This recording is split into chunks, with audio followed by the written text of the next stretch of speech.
Hello friends, welcome to CPC competition paper crackers में आपका हार्दिक स्वागत है। तो फ्रेंड्स, आज का जो हमारा टॉपिक है वो महत्वपूर्ण संगठन या मुख्य संगठन और वे उनकी संस्थाएं हैं, उनके हेडक्वार्टर हैं, इन सबको जानेंगे। टॉपिक स्टार्ट करने से पहले अगर आपने हमारा channel competition paper crackers subscribe नहीं किया है तो पहले हमारा चैनल सब्सक्राइब कर लीजिएगा और बेल आइकन का बटन ज़रूर दबाइए, जिससे कि आने वाली लेटेस्ट वीडियो आपको सबसे पहले मिले।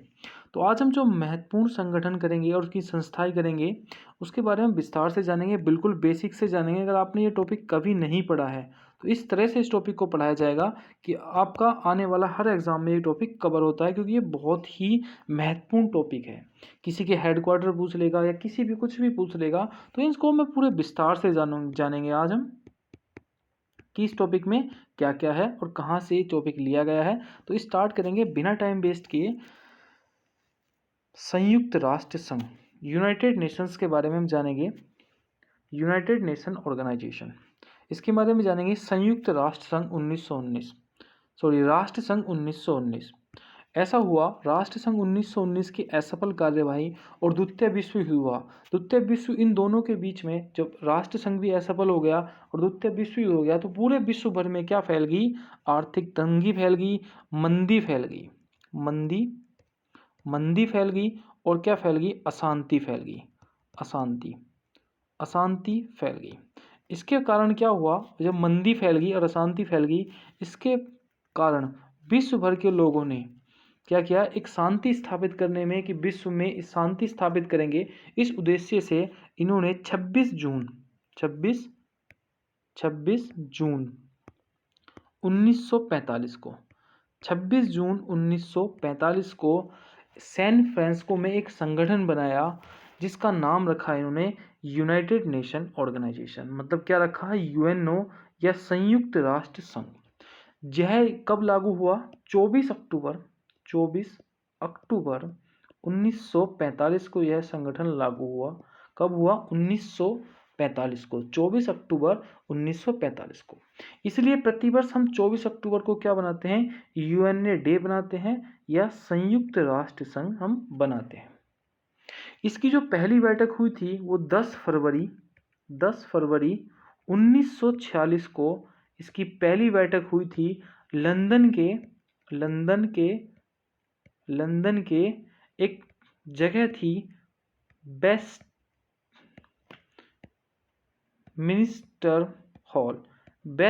हॉल लंदन में। वहाँ पे क्या हुआ? वेस्टमिनिस्टर हॉल में लंदन में इसकी पहली बैठक हुई। तो ये चीज़ आपको सिर्फ क्या क्या याद रखना है, मैं आपको एक बार बता देता हूँ कि 24 अक्टूबर 1945 को इसकी स्थापना हुई और इसने जो क्या किया, सबसे पहले जो इसकी बैठक हुई वो 10 फरवरी 1945 को हुई। और यूएनओ डे कब मनाया जाता है? तो 24 अक्टूबर 1945 को हुआ था, जिस दिन यह यूएनओ लागू हुआ था। ये चीज़ आपको ध्यान रखनी है। अब हम इसके बात करेंगे कि इसकी क्या क्या हुआ है। अब बात करेंगे हम संयुक्त राष्ट्र संघ की घोषणाएं, नियम, इसके पहलुओं पर बल दिया गया। जब सैन फ्रांसिस्को में क्या किया गया, इसकी जो स्थापना की गई, संगठन जो बना संयुक्त राष्ट्र संघ, उसमें क्या क्या पहलू दिए गए, उन सब पर क्या क्या नियम दिए गए, वो सारी चर्चा करेंगे। तो उनका जो पहला नियम था वो था कि अंतर्राष्ट्रीय शांति और सुरक्षा को बनाए रखना ही हमारा कर्तव्य है। तो पहली चीज क्या थी? अंतर्राष्ट्रीय शांति और सुरक्षा को बनाए रखना। दूसरी चीज उन्होंने क्या कहा कि राष्ट्रों के बीच में एक दूसरे का सम्मान होगा और मैत्रीपूर्ण संबंध बनाए जाएंगे। पहली, शांति और सुरक्षा रखेंगे। दूसरी, देशों के बीच में क्या होगा? एक दूसरे में महत्वपूर्ण संबंध बनाए जाएंगे। और तीसरी क्या है कि आर्थिक, सामाजिक और सांस्कृतिक और शैक्षिक समस्याओं का निवारण जो है वो विश्व स्तर पर किया जाएगा।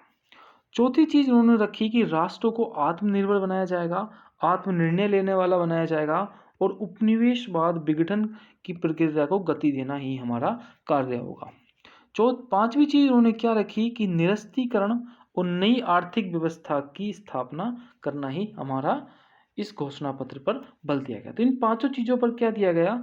संयुक्त राष्ट्र संघ की घोषणा पत्र पर बल दिया गया। उसके बाद अब क्या होता है?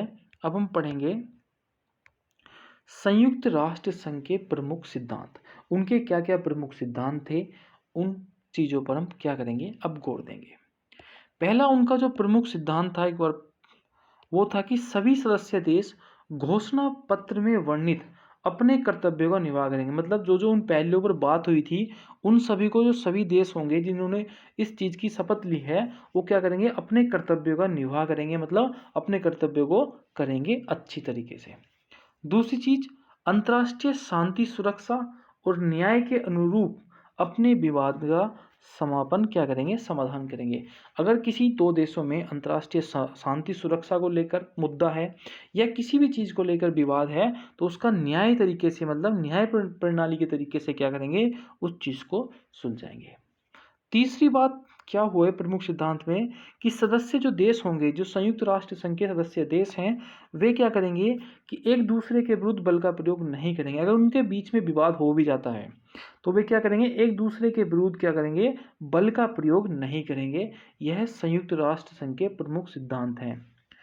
चौथी चीज क्या है, सदस्य देश घोषणा पत्र के अनुरूप कोई भी कार्य नहीं करेंगे।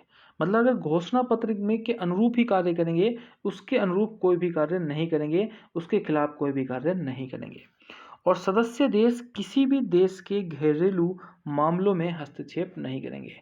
तो इन सब के क्या है, इसके प्रमुख सिद्धांत हैं। लेकिन आपके एग्जाम की दृष्टि से तो नहीं था इतनी चीज़ें जो मैंने अभी तक आपको बताई, सिर्फ यही था कि 24 अक्टूबर 1945 को क्या था, यूनाइटेड डे बनाया जाता है, या यूनाइटेड संयुक्त राष्ट्र संघ की स्थापना हुई थी 24 अक्टूबर 1945 को। ये सब अभी तक आपके इतना सा ही था आपके एग्जाम के महत्वपूर्ण लेकर।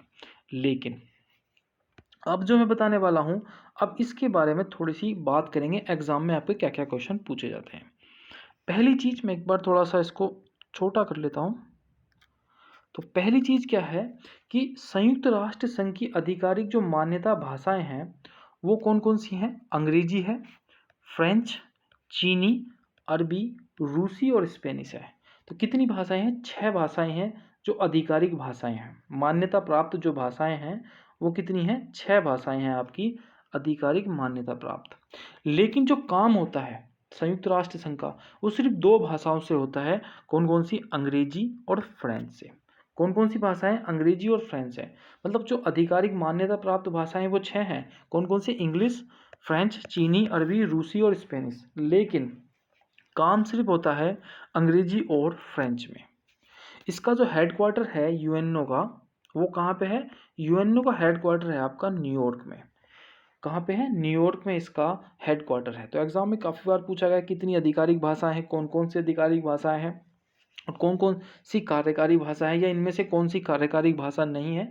तो ये सब पूछे जाएंगे। इसमें कुल कितने सदस्य देश हैं, इसके जो सदस्य देश हैं यूएनओ के, यूनाइटेड नेशन ऑर्गेनाइजेशन के, 193 देश हैं। और जो लास्ट का 193वां देश बना था, वो बना था आपका दक्षिणी सूडान। कौन सा बना था, दक्षिणी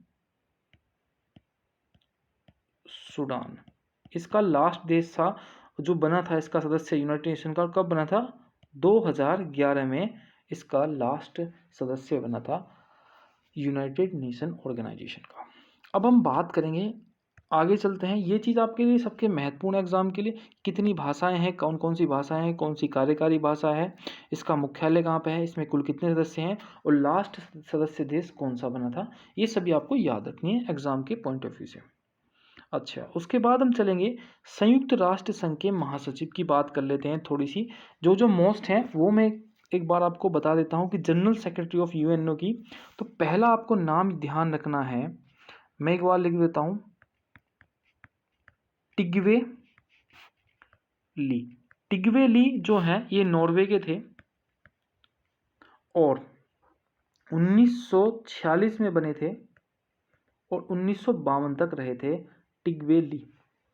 स्वयं पद से इस्तीफा दिया था इन्होंने, टिग्बेली ने। तो ये सिर्फ आपको ध्यान रखना है कि टिग्बेली जो थे पहले भी थे और कहाँ के थे, नॉर्वे के थे, और 1946 से 1962 तक रहे। उसके बाद एक और आपको याद रखने हैं, ये दूसरे और याद रखने हैं कि डेग हेमर सोल्ड। डेग हेमर सोल्ड जो थे आपके, ये स्वीडन के रहे हैं, स्वीडन के, और 1953 से 1961 तक रहे हैं। और ये हवाई दुर्घटना में इनकी मृत्यु हुई थी, डेग हेमर सोल्ड की। और अब कौन है जो इस टाइम है, वो है एंटोनियो गुटेरेस। एंटोनियो गुटेरेस जो अब है, अब कौन है, उनका नाम है आपका Antonio Antonio Guterres. Antonio Guterres ये कहाँ के हैं, ये पुर्तगाल के हैं और 1 जनवरी 2017 से इनका कार्यकाल अब तक है। 1 जनवरी 2017 से काउंट अब तक ये हैं। तो सिर्फ कितने याद रखने हैं, सिर्फ आपको और ध्यान रखने हैं ये, एक तो टिग्वेली जो नॉर्वे के थे और 1946 से 1952 तक रहे, पहले रहे हैं ये। और दूसरे डेग हेमरशोल्ड जो स्वीडन के थे, 1953 से 1961 तक रहे, दूसरे संयुक्त राष्ट्र संघ के महासचिव थे और हवाई दुर्घटना में इनकी मृत्यु हुई थी। और अब कौन है, अब है एंटोनियो गुटेरस जो पुर्तगाल के हैं और 1 जनवरी 2017 से इनका कार्यकाल चल रहा है। तो ये चीज़ें आपको याद रखनी है। अब हम बात करेंगे संयुक्त राष्ट्र संघ के अंग की। संयुक्त राष्ट्र संघ के प्रमुख कितने अंग हैं, तो प्रमुख जो है संयुक्त राष्ट्र संघ के 6 अंग हैं। कितने, 6 अंग हैं। संयुक्त राष्ट्र कितने अंगों से बना हुआ है या यूनाइटेड नेशन के कितने अंग हैं, तो 6 अंग हैं, आपको ध्यान रखना है।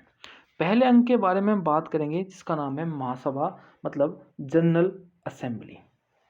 जनरल असेंबली की बात करूं तो यह संयुक्त राष्ट्र संघ की क्या है, व्यवस्थापिका सभा है। कौन सी है,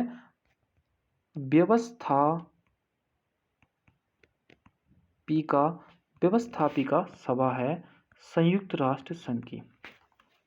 इसमें जो सभी देश हैं, जो विश्व के सभी देश हैं जो यूनाइटेड नेशन से जुड़े हुए हैं, 193 देश के अपने प्रतिनिधि सभा इसमें क्या करते हैं, भेजते हैं। और एक देश अधिकतम कितने सदस्य भेज सकता है, तो अधिकतम जो है वो जनरल असेंबली में 5 सदस्य भेज सकता है, 5 सदस्य भेज सकता है अधिकतम। लेकिन उन 5 सदस्यों का क्या होगा, वोट सिर्फ एक ही काउंट होगा, मतलब एक ही वोट होगा एक देश का। ये चीज आपको समझनी है। कितना वोट होगा, एक ही वोट होगा उन सारे देशों का। अच्छा, उनके क्या क्या मुद्दे होंगे महासभा के, एक तो शांति निरस्त्रीकरण, आर्थिक विकास पर वह बात करेंगे, परमाणु शक्ति का जो शांतिमय क्या है उपयोग कैसे होता है उस पर बात करेंगे, मानवीय अधिकार पर बात करेंगे, इन सब पर बात करेंगे। और साल में एक न एक बैठक तो होती है, साल में कितनी बैठक होती है, एक तो जरूर ही होती है। ये चीज भी आपको ध्यान रखना है। और महासभा के जो अध्यक्ष हैं या उपाध्यक्ष हैं, उनका चुनाव जो होता है वो 1 साल के लिए ही होता है। चाहे महासभा का अध्यक्ष हो या जनरल असेंबली का क्या हो उपाध्यक्ष हो, उन सबका जो है 1 साल के लिए चुनाव होता है। ये भी आपको ध्यान रखना है।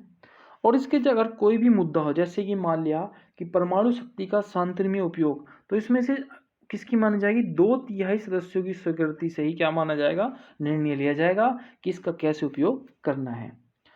और सुरक्षा परिषद के 10 अस्थायी सदस्यों का चुनाव किससे कराता है, महासभा ही करती है। सुरक्षा परिषद के 10 अस्थायी सदस्यों का चुनाव। तो इसमें क्या क्या चीज़ आपकी जानने वाली है, मैं आपको एक बार और डिटेल में बता देता हूँ। महासभा जनरल असेंबली, क्योंकि संयुक्त राष्ट्र संघ के 6 अंग हैं, इसे व्यवस्थापिका सभा भी कहते हैं। इसमें जो प्रत्येक देश अपना एक प्रतिनिधि भेजते हैं और अधिकतम जो है एक प्रत्येक देश कितने 5 सदस्य भेजेगा, लेकिन उसका जो वोट काउंट होगा वो एक ही काउंट होगा, मतलब एक देश एक वोट। इसकी जनरल असेंबली के सदस्य और अध्यक्ष उपाध्यक्ष होते हैं, उनका कार्यकाल 1 साल का होता है। ये चीज़ आपको ध्यान रखनी है। और जो महासभा के जो कार्य होता है वो क्या क्या करती है, शांति देखती है कि विश्व में शांति बनी हुई नहीं है, निरस्त्रीकरण, आर्थिक विकास पर बात करती है, परमाणु शक्ति का शांतिमय उपयोग, इन सब पर बात करती है। अच्छा, इसमें सुरक्षा परिषद के 10 सदस्य जो हैं इसमें जनरल असेंबली में चुने जाते हैं, मतलब सिक्योरिटी काउंसिलिंग में भेजती है। और 2/3 से क्या होती है, स्वीकृति पर शेष बहुमत से स्वीकृत किए जाते हैं। अच्छा, अब हम बात करेंगे दूसरे अंग की, जिसका नाम है सिक्योरिटी काउंसिलिंग।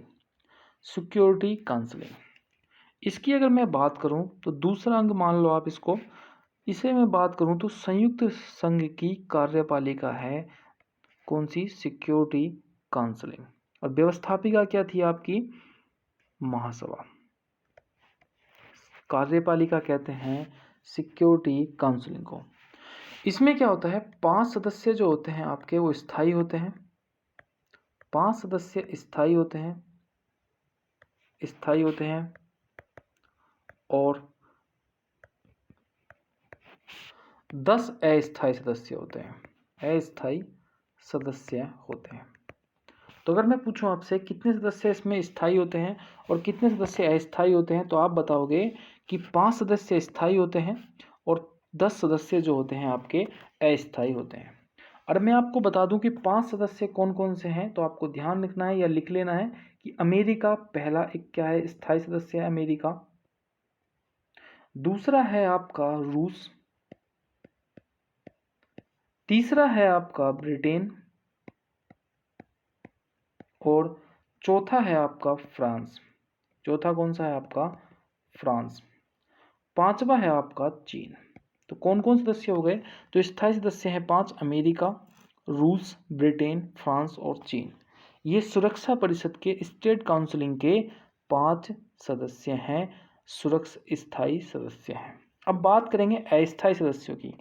तो कैसे कैसे अस्थायी सदस्य चुने जाते हैं, मैं आपको बता दूं कि 5 अस्थायी सदस्य, कितने, 10 अस्थायी सदस्य चुने जाते हैं। और कहाँ कहाँ से चुने जाते हैं, देखो अफ्रीकी और एशियाई से 5 सदस्य चुने जाते हैं, अफ्रीकी और एशियाई से।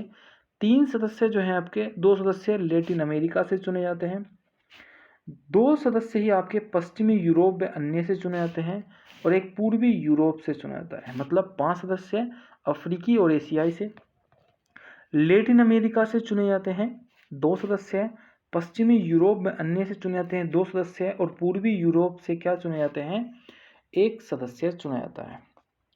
अच्छा, अब इसके बात करेंगे सिक्योरिटी काउंसिलिंग की अधिकार की और उनके कार्यों की।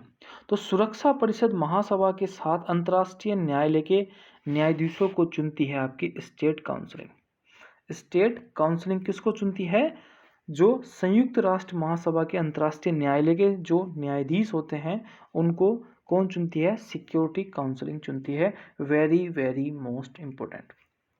अब जो सुरक्षा परिषद के जो व्यक्ति होते हैं उन्हें क्या होता है, उनके अगर मैं बात करूंगा, उनको क्या जो सदस्य देश हैं ऐसे अमेरिका, रूस, ब्रिटेन, फ्रांस और चीन, इनको क्या एक शक्ति प्राप्त होती है।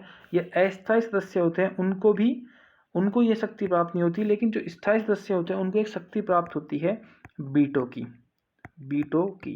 वीटो की शक्ति प्राप्त जो होती है वो स्थायी सदस्यों को होती है। और अगर मैं बात करूंगा कि इस वीटो की शक्ति क्या होती है, वीटो क्या पावर होती है, वीटो की शक्ति पावर होती है अगर पाकिस्तान ने इंडिया पर आक्रमण कर दिया। सपोज मानो पाकिस्तान ने इंडिया पर आक्रमण कर दिया, तो इंडिया पहले क्या होगा, इंडिया काउंटर अटैक तो कर देगा, लेकिन अगर युद्ध छेड़ना होगा तो उसे किससे परमिशन लेनी होगी, सिक्योरिटी काउंसिलिंग से परमिशन लेनी होगी। अगर सिक्योरिटी काउंसिलिंग परमिशन नहीं देती तो क्या होगा, युद्ध नहीं होगा।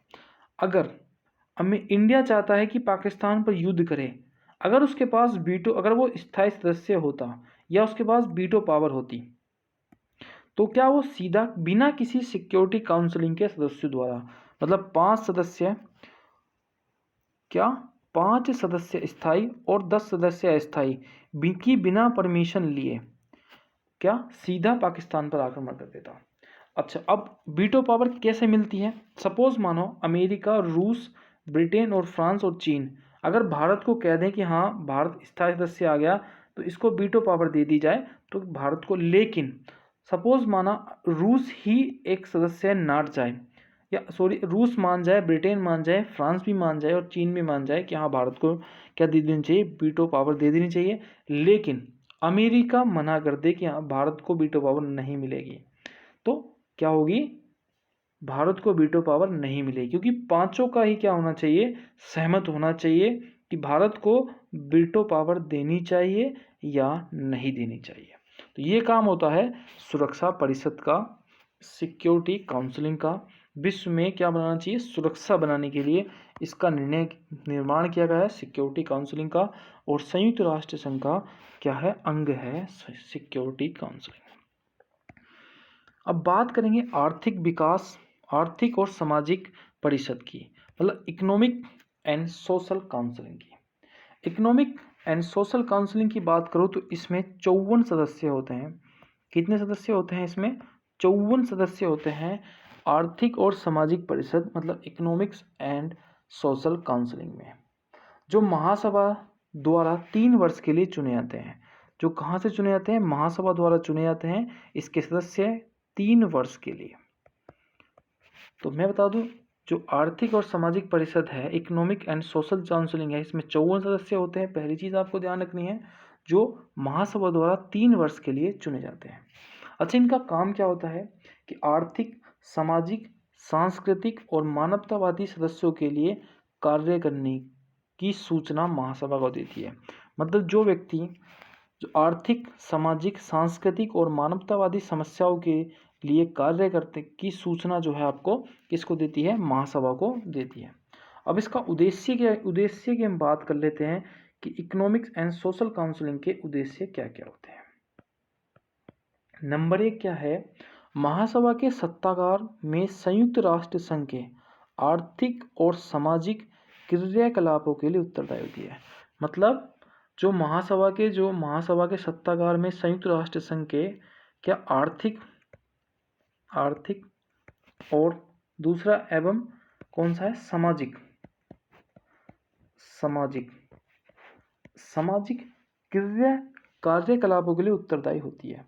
जाति, लिंग, भाषा, धर्म का भेदभाव किए बिना मानव अधिकारों और मौलिक स्वाधीनता के लिए समान भाव की अभिवृद्धि स्वतंत्र पालन करना। मतलब जाति और लिंग और भाषा धर्म का भेद बिना क्या करती है? मौलिक स्वतंत्रता के लिए कार्य करती है। तो ये काम है आपका आर्थिक और सामाजिक परिषद का। तो आपको सिर्फ मोस्ट क्या है कि 54 सदस्य होते हैं, 3 वर्ष के लिए चुने जाते हैं, महासभा द्वारा चुने जाते हैं, और जो काम करती है ये इकोनॉमिक्स एंड सोशल काउंसलिंग पर काम करती है। किसमें? वर्ल्ड में। अब उसके बाद हम चलते हैं इसके चौथे अंग पर। चौथा अंग क्या है इसका? न्यासी परिषद मतलब ट्रस्टीशिप काउंसलिंग। इसमें जो है वर्तमान में कितने सदस्य हैं? इसमें जो वर्तमान में 12 सदस्य इसमें काम कर रहे हैं। कितने? 12 सदस्य है, जिसमें से 4 तो आपके कैसे हैं? प्रधानता देश हैं, प्रबंध कर्ता देश हैं। कौन से? 4 प्रबंधकर्ता देश हैं। 3 जो हैं आपके वो सुरक्षा परिषद के स्थायी सदस्य होने के कारण स्थायी सदस्य हैं, क्योंकि सुरक्षा परिषद के क्या हैं? वो स्थायी सदस्य हैं, तो स्थायी सदस्य ही मान सकते हो आपको। और 5 जो होते हैं आपके वो निर्वाचित सदस्य होते हैं। 5 कौन होते हैं आपके? निर्वाचित सदस्य होते हैं। तो वर्तमान में कितने सदस्य काम है इसमें? 12 सदस्य काम करते हैं। 4 उसके प्रबंधकर्ता देश होते हैं। 3 सुरक्षा परिषद के स्थायी सदस्य हैं, तो इसलिए वे स्थायी सदस्य माने गए। 5 जो हैं आपके हर साल निर्वाचित होते हैं। अंतिम जो न्यास क्षेत्र है वो पलाऊ द्वारा 1994 में स्वतंत्रता प्राप्त करने के बाद लगभग समाप्त हो गया था। कौन सा? 1994 में। तो ये कोई मोस्ट नहीं है, तो इसके बाद इतना ही जान लेते हैं कितने देश होते हैं। उसके बाद आता है आपका 5वां अंतर्राष्ट्रीय न्यायालय, international court of justice. International court of justice ये किसका है? ये संयुक्त राष्ट्र संघ का 5वां अंग है। इसमें अगर मैं बात करूं तो संयुक्त राष्ट्र संघ में या संयुक्त राष्ट्र संघ के अंतर्राष्ट्रीय न्यायालय में इसमें इतने जो होते हैं 15 न्यायाधीश होते हैं। 15 न्यायाधीश होते हैं। कितने न्यायाधीश होते हैं? इंटरनेशनल कोर्ट में 15 न्यायाधीश होते हैं, जो कितने वर्ष के लिए चुने जाते हैं? जो 9 वर्ष के लिए चुने जाते हैं। 9 वर्ष के लिए चुने जाते हैं। और ये कौन कौन चुनते हैं? इसे महासभा चुनती है इनके न्यायाधीशों को। महासभा और सुरक्षा परिषद।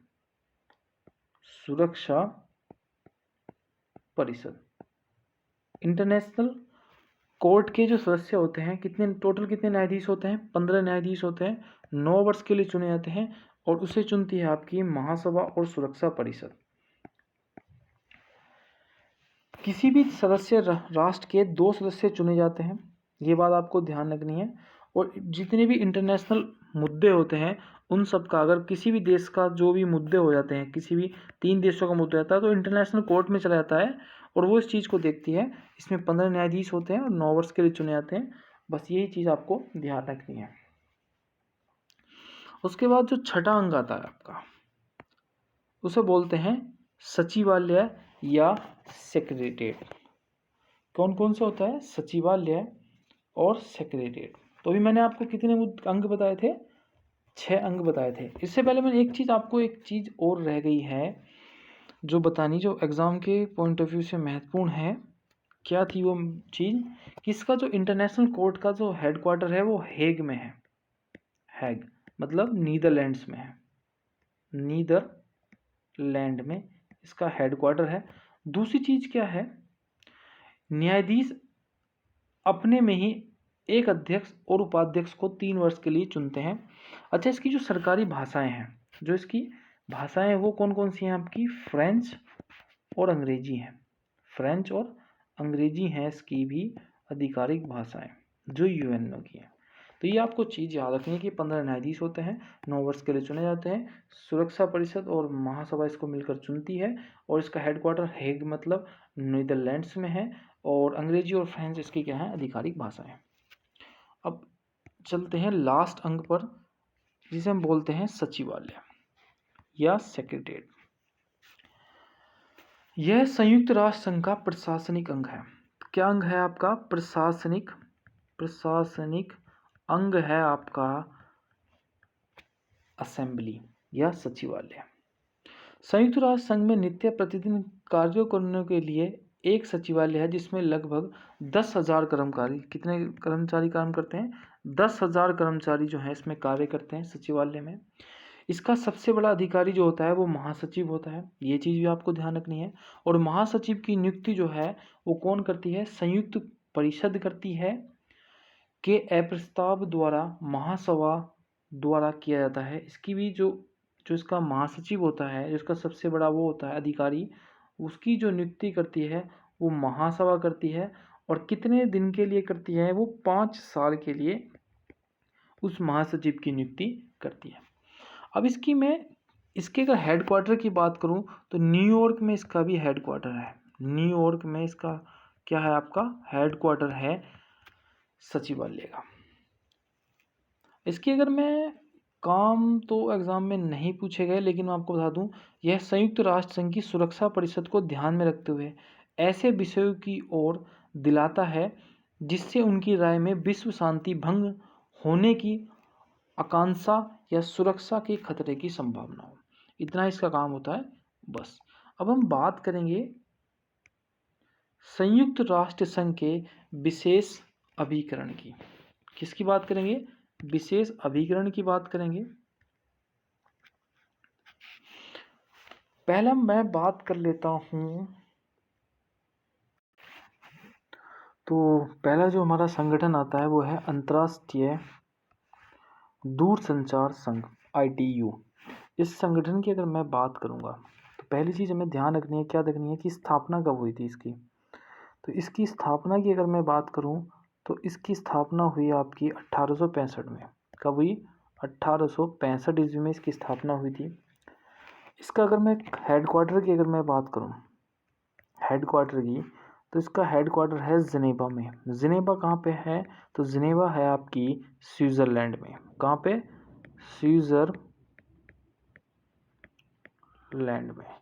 स्विट्ज़रलैंड में इसका हेडक्वार्टर है, जिनेवा में। इसके अगर सदस्य की बात करूं, सदस्य कितने हैं इसके? तो इसके सदस्य हैं आपके 193, 193 सदस्य इसके हैं। अच्छा, इसका काम क्या है? अंतर्राष्ट्रीय दूरसंचार संघ का या ITU का तो तार, टेलीफोन, रेडियो की सेवाओं का प्रसार व विकास में इसका योगदान होती है पूरे विश्व में। अंतर्राष्ट्रीय नियम बनाना कि अंतर्राष्ट्रीय दूरसंचार संघ में क्या क्या नियम है, ये सब इसके कार्य होते हैं। तो काफ़ी बार पूछा गया है कि तार, टेलीफोन, रेडियो, इन सब पर कौन कानून बनाता है? तो ये बनाता है अंतर्राष्ट्रीय दूरसंचार संघ। इसकी स्थापना कब हुई थी? तो 1865 में हुई थी। अगर एग्जाम में पूछे तो हेडक्वार्टर इसका जिनेवा मतलब स्विट्ज़रलैंड में है। और इसके सदस्य कितने देश हैं? 193 सदस्य इसके 100 देश हैं। दूसरा आता है हमारा विश्व डाक संघ। विश्व डाक संघ की अगर मैं बात करूँगा तो विश्व डाक संघ की अगर मैं बात करूं, विश्व डाक संघ मतलब यूपीयू,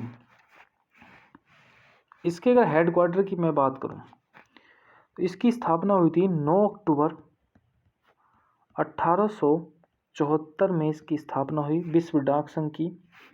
इसका जो हेडक्वार्टर है आपका, इसका हेडक्वार्टर कहाँ पे है? हेडक्वार्टर की अगर मैं बात करूं तो आप इसका भी हेडक्वार्टर स्विट्जरलैंड में है, स्विट्जरलैंड में है। और अभी मैंने बताया था अंतर्राष्ट्रीय दूरसंचार संघ का हेडक्वार्टर भी कहाँ पे है? स्विट्जरलैंड में है। और इसके सदस्य देश की अगर मैं बात करूं तो इसके सदस्य देश हैं 192। तो अधिकतर तो हेडक्वार्टर ही पूछा जाता है और इसकी स्थापना पूछी जाती है। तो इसकी स्टैब्लिश हुआ था 9 अक्टूबर 1874 में और इसका हेडक्वार्टर है आपका स्विट्जरलैंड में। अच्छा, इसका कार्य क्या होता है? जो संघ में सम्मिलित देश होते हैं उनकी डाक संबंधी सुविधाओं का विकास करना ही विश्व डाक संघ का क्या है? कार्य है। तो इसकी स्थापना हुई थी 9 अक्टूबर 1874 में। हेडक्वार्टर आपका स्विट्जरलैंड में है और सदस्य देश 192 है। नेक्स्ट आता है हमारा अंतर्राष्ट्रीय श्रम संगठन या ILO। ILO की बात करूं तो 11 अप्रैल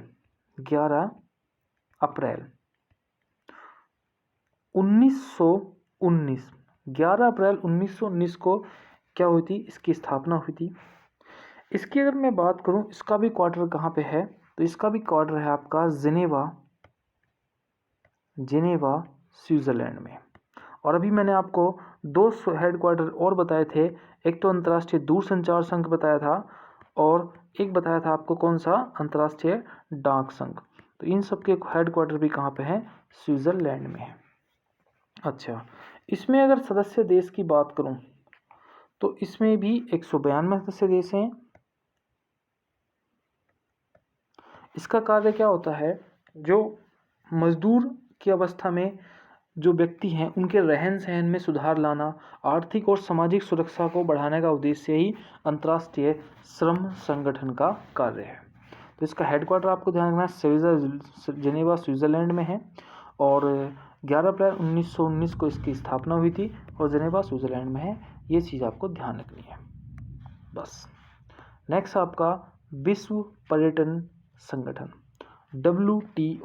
WTO या विश्व पर्यटन संगठन। इसकी अगर मैं स्थापना की बात करूं तो 1925 में इसकी स्थापना हुई विश्व पर्यटन संघ की। कब हुई स्थापना इसकी? 1925 में।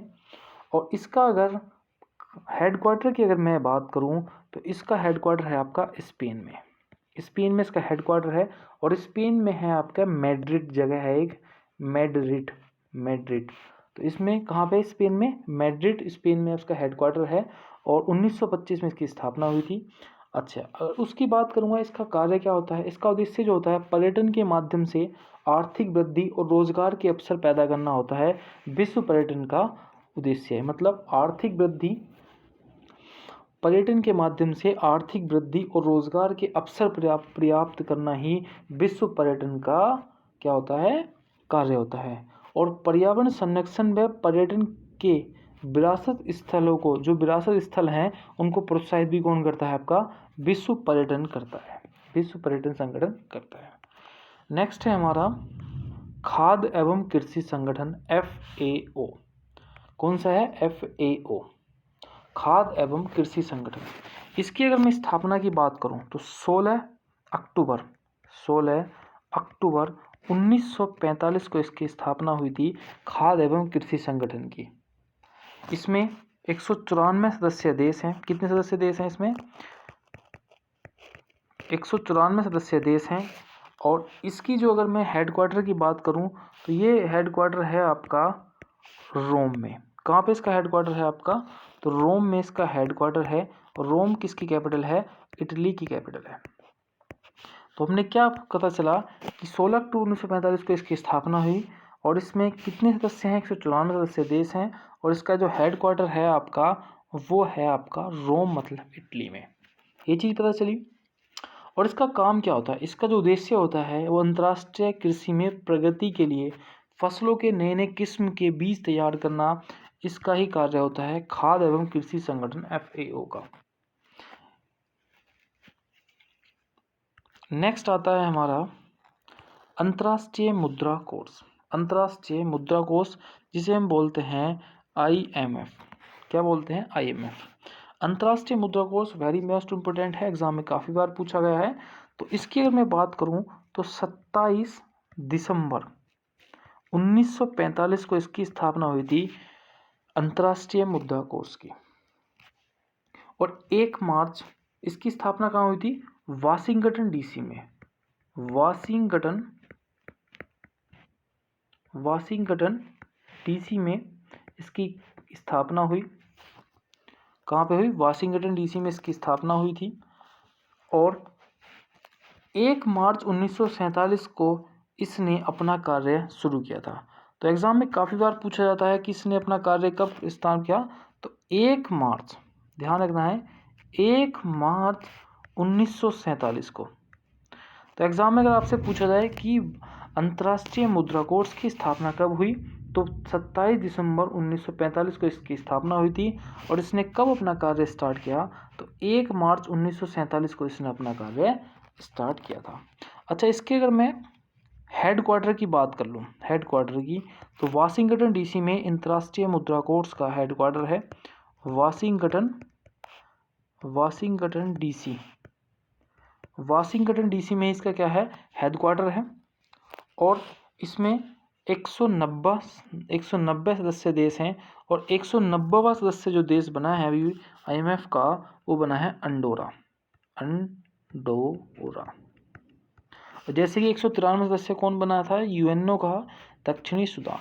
तो आज के लिए बस वीडियो में इतने रखते हैं। जो अगले हैं, जो भी हमारे अंतर्राष्ट्रीय विकास हैं, उनके हेडक्वार्टर हैं, संगठन हैं, तो उन सबको अगली वीडियो में करेंगे। आपको पहली वीडियो इसका हम पार्ट 1 हमने कर लिया, क्योंकि वीडियो लंबी हो जाएगी। दूसरे पार्ट में हम सारे संगठन और उसके हेडक्वार्टर जान लेंगे।